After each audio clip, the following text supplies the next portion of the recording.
Hi everyone, this is Felicia with FP Handmade, and today I'm sharing a card with you.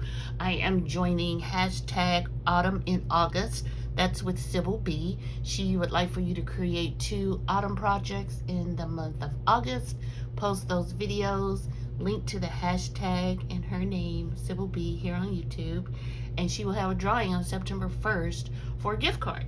So I thought I would join in and let's see what I used to make my card today. So first up is the Spellbinders Color Essential Gems. You can see that I really like them. This pack had kind of like 2 colors, which was really interesting. It was a gold mix, and I've used most of the kind of crystal ones, and then I have some of the solid ones left, which I used today.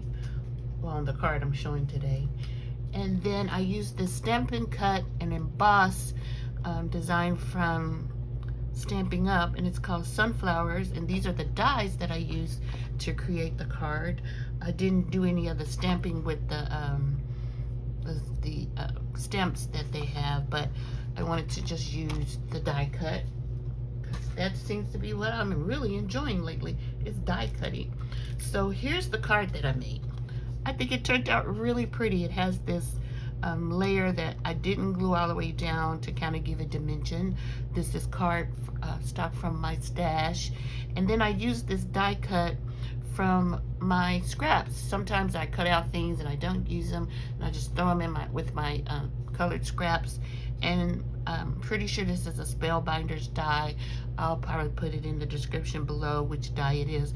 But here is my entry into hashtag Autumn in August, and that's with Sybil B here on YouTube, and I know she would love if you would like to join.